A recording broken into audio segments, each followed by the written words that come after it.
29 minutes past the hour. It's our weekly chat on the radio with one Dr. Roto of Sports Illustrated, SiriusXM's Fantasy Sports Radio. Follow him on Twitter at Dr. Roto, DRROTO. Doc, I just want to pass this comment along in our Twitch chat room. All right, from Foot and Fan. He says, I have no interest in fantasy sports, but I listen to this segment as a respect for him, his journey, and his ability to overcome adversity. So you have a fan, wow. Doc. Yeah, I really appreciate that. Thanks so much for saying that. It's very nice. Well, Doc, we're going to get right at it this week because people have called in. And by the way, I said it earlier in the show, get your questions in. Here's the deal. Don't give us your whole lineup and say, which 4 guys do I play? Try to make it simple. A or B. In worst case scenario, A out of 3. I mean, that's as much as we can get because it just gets too confusing. We're trying to go rapid fire and help as many out as we can. We'll start with someone who asked for a tight end, Cook or Gesicki. As a matter of fact, our Dolphin insider today thought I'd throw what we threw out at him, a fantasy sleeper tonight. He likes Gesicki in the game against the Jags. Yeah, I'm not even sure he's a fantasy sleeper. I think he's a really good player. Look, last week he had a terrific matchup because the Bills linebackers, Matt Milano and Edmonds, were both out of the game. This week he gets a good matchup because the Jaguars linebackers are okay in coverage, but not special. And the truth be told, Preston Williams doesn't look like he's 100%. Parker is dealing with injuries. I think Gesicki's a really good option today.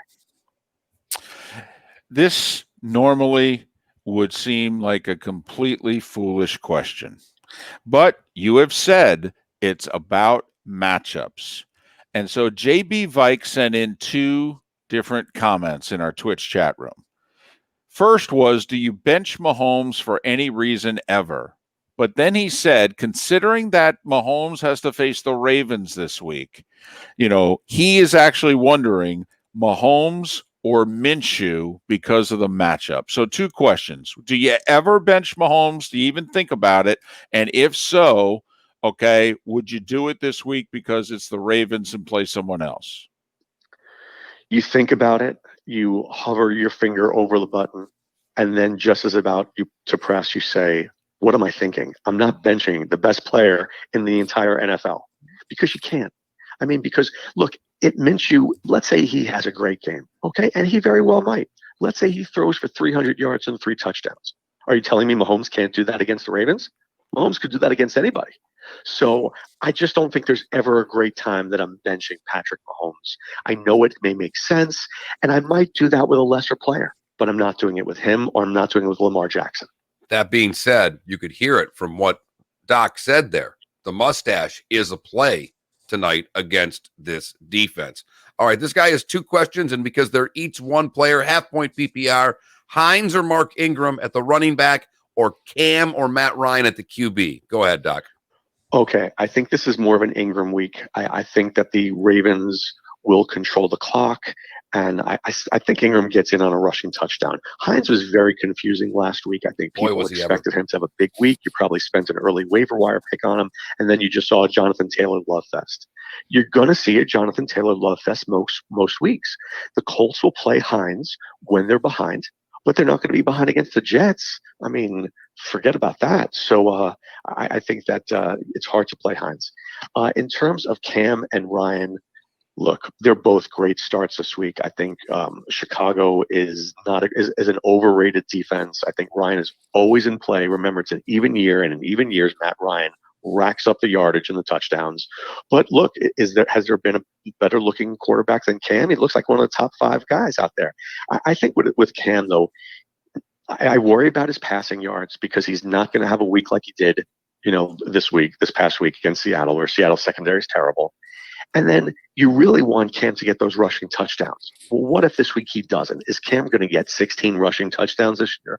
Probably not. Alan in our Twitch chat room asks, do you think Jordan Howard scores a touchdown tonight? I mean, this is one of the most fascinating stat lines of the year, Roto.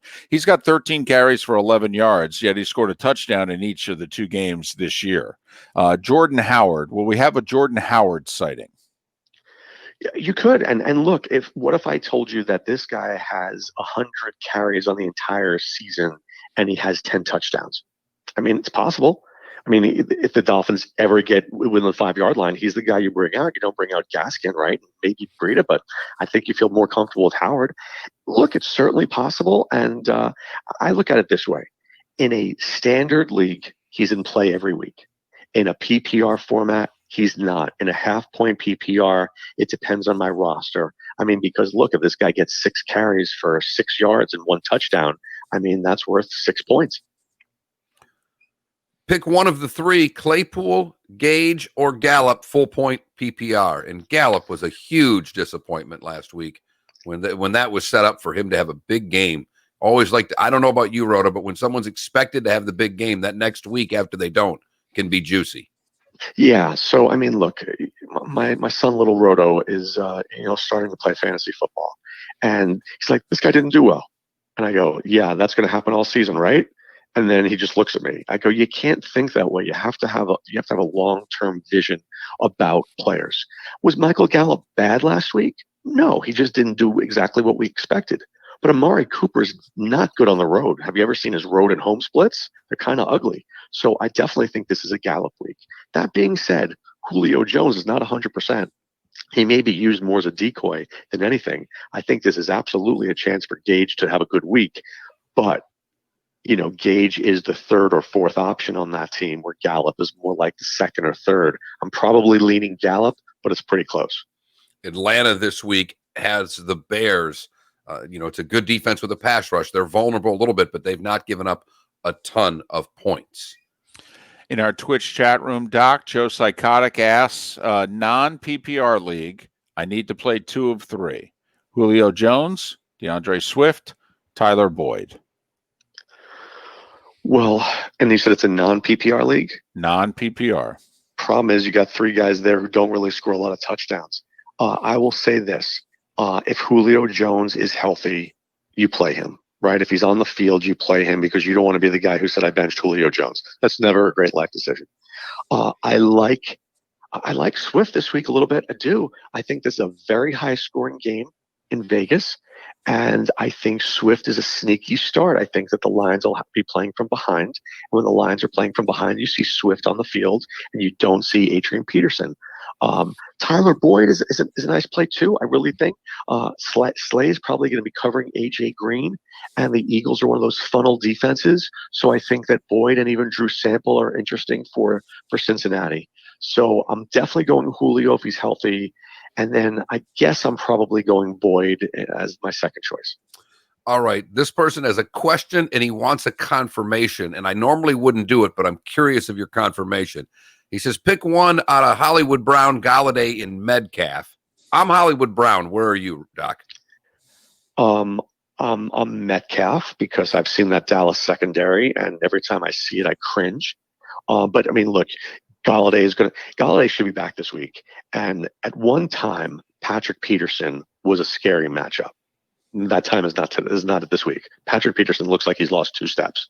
So long as Galladay looks good, I think he's also a good start. But how do you bench Metcalf? How do you bench any Seahawk?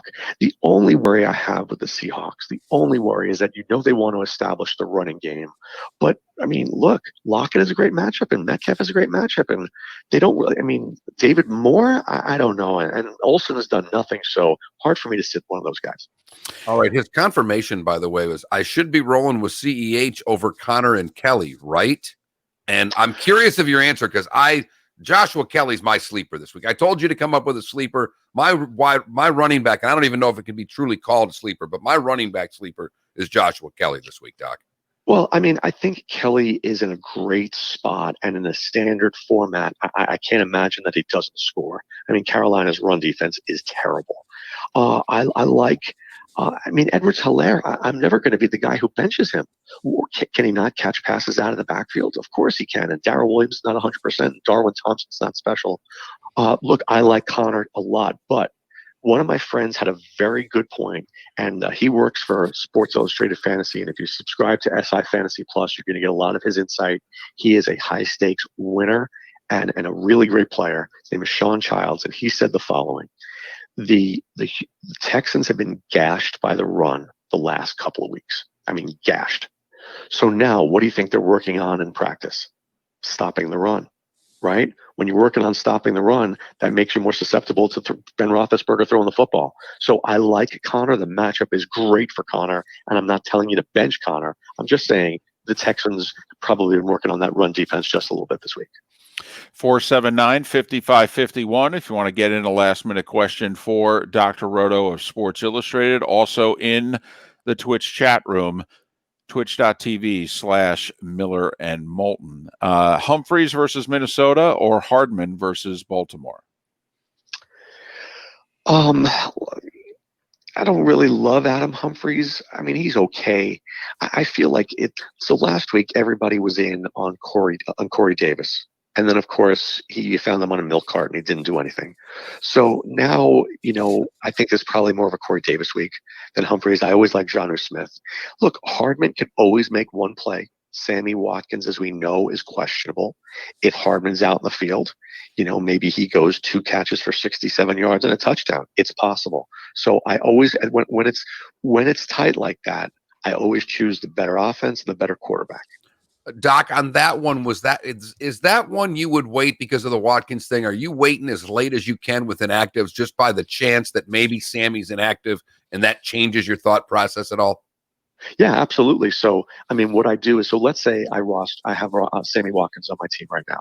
I immediately, if he's on waivers, get Hardman, and then I wait. If I have Hardman, I'm not sure. Maybe I pick up Humphreys off the waiver wire and drop my worst guy, and that way I can hedge my bet. So if Sammy's playing at 8:10, right, and before game time, well then I'll throw Humphreys in. If Sammy's out, I play Hardman. Eckler or Josh Kelly PPR? Look, Eckler in a PPR, Kelly in a standard. Kelly is a sensational player. And look, we have something called Preseason Pro at Sports Illustrated. And he was my stash and cash.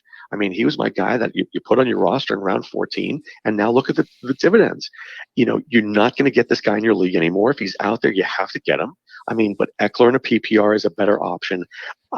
First, I want to just say something here. I'm sad about what happened to Tyrod Taylor. I mean, I think it was very unfortunate. But at the same time, Justin Herbert's, I liked his arm. I liked his mobility. I like his upside. If the Chargers are going to go to the Super Bowl, it's going to be with Herbert and not with Taylor. Missouri in our Twitch chat room says, I got 2 slots available between Kupp, DK Metcalf, and Dante Johnson. I'm thinking of benching Kupp. Am I crazy? No, you're not crazy. But Deontay is dealing with a toe injury. Now, he's played through it the last couple of weeks, and I expect him to play through it this week. But I'm gonna wait till the last second and decide that. I think it's going to be one of those things that goes to 11:45 on Sunday. But you're playing Metcalf 100%. You never wake up in the morning wanting to bench Cooper Kupp. I mean, Goff goes to him. He likes him. The Rams play with a lot of pace. I think this is going to be an interesting week. Look, the Rams, you kind of know who they're going to. You've got Kupp, you got Woods, you got Higbee, and those are the 3 main guys. So, Kupp is always a solid play. All right, final question before we get to your sleeper of the week. Diggs or Edelman? They did not specify PPR. I'll just say that they play in a league with adults and it is PPR. Let's see. I mean, look, Edelman's always is a good choice. I do. I mean, but Diggs is a big play guy, right? But here's my problem. I think he's going to see Jalen Ramsey all day. And so all day. So I've said the following. We have seen Josh Allen at his best. We've seen him against the Jets. We've seen him against the Dolphins. We haven't seen him against the Rams yet, right? We haven't seen him against Jalen Ramsey. We haven't seen him against Aaron Donald. So I like Diggs the player. I don't like Diggs' matchup. And I love Edelman for what it's worth this week. Doc, we have you every Tuesdays in our in our Twitch chat room, or on our Twitch channel, I should say, and we do waiver wires. Well, now we know Saquon's out for the year, and McCaffrey's going to miss probably a good month here. Is there anything you can do if you had either one of those guys on your team? I mean, I know the Giants picked up Devonta Freeman, and they're going to try to get him in the lineup as soon as possible. I mean, if you've got McCaffrey and or Barkley on your team, what are your best options? Your best option is Mike Davis, who, I picked up in a couple leagues, but of course is going to cost you a pretty penny in Fab. But Mike Davis is a good player. I don't like the matchup this week. but I like the player. And I think, for the next 4 weeks, you can ride Mike Davis. I mean, he can run, he can catch, he can break tackles. You're going to like watching him. I like Darrell Henderson, who I think he's probably on waiver wires, or at least early in the week, because, Cam Akers is hurt and Malcolm Brown is hurt. But I want to get to Devonta Freeman for a second. I think this may have been the biggest potential waste of fab dollars this year. Look, this guy's been sitting at home, and it's one thing to be in shape, but it's one thing to be in game shape. It takes a player a couple of weeks. Remember Melvin Gordon last year? He looked like he was running in mud for the first 4 or 5 weeks until it got better. Now Freeman's got to run behind that Giants offensive line. Good luck with that. Even Barkley couldn't do it, and Barkley's one of the 2 best running backs in football. Now all of a sudden, so you think Freeman's going to come in, let's say comes in next week, and you think he's going to start playing well week 1, the first couple weeks back. Maybe it's now week 7 when he's starting to play well. I mean, what are you getting out of this guy? I just think retrospectively, people will say, I spent too much of my fab dollars on him. I would have rather Dion Lewis, who I think will cost you a whole lot less, and is probably a safer play. Right now, the Giants are far and away the worst rushing team in football, averaging 52 yards from the ground. The Jets, as bad as they are at 78. All right. Snooze or lose time. I asked you to come up with a sleeper. I don't know if this qualifies. I'm going Lazard from Green Bay. I've seen a lot of people like that Scantling, but with Adams hurt, I think he's going to get Lattimore, and I think Lazard may have a big game. I don't ever deny Aaron Rodgers. So I go Lazard as my sleeper, Green Bay. Where are you going, Roto? So I'm going to go out to San Francisco, and they are going to be playing the Giants this week. And I think a lot of people are going to be looking at Jerick McKinnon, and that's a smart play. Jerick McKinnon is a very good player. But I'm going to go one step deeper than that. I'm going to look at a guy named Jeff Wilson Jr., who I think is actually, when you look at the box score when the game is over, I think you're going to see Wilson with more rushing attempts, and I think you're going to see him find the end zone. He's just got a nose for the end zone. So if you're playing in a standard format, you're playing the half-point PPR, you're playing on FanDuel, I like Wilson. And if you're playing on DraftKings and you're playing in PPR leagues, I like Jerick McKinnon a lot. And Doc will jam this in as you go. Y-Turf just sent it in the Twitch chat room. 1 in a PPR, James Robinson or Robert Woods for the flex. Ooh, oh man, that's a tough one. I don't know. If the question is who's going to see Ramsey, I don't know. I think Robinson's looked really good. So I mean, I might rob, but let me take that back. I like the revenge matchups. I love revenge matchups. I'll change my mind. I go Robert Woods. He's Dr. Roto, fantasy sports expert with Sports Illustrated. You hear him from time to time, SiriusXM's Fantasy Sports Radio, and follow him on Twitter at Dr. Roto, DRROTO. Roto, before you go, you sent me a text last week. If you want to give that information out to our listeners, or if you want me to just shoot it out, but I know you have a more of a prop bet site that they can get a little advantage by using Roto. Go ahead and give the plug for that if you don't mind. Oh, sure. Yeah, I found the site. It's called thrivefantasy.com, THRIVE fantasy.com. And they've got, if you can't really access it from your phones as much as you can from your laptops and desktops, but they've got this prop site and then where you can choose, 3 or 4 prop bets a week, and you get like the 3 bets. If you win, it's 3 picks, it's 6 times your money. And if you do 4, you get 11 times your money. So it's an easy way to become my rich friend. If you use the code DOC, D-O-C, they'll give you an extra $50, and I've been playing it, and I love it. I think it's a great site. Thanks, Doc. We'll do it again next week. Have a great weekend. Right. Good luck. All right, guys, take care. Dr. Roto, Sports Illustrated. Follow him on Twitter at DRROTO. He joins us in our bonus Twitch hour on Tuesdays at around 9:30 Eastern. And he joins us at 8:30 Eastern on the radio every Thursday here on Miller and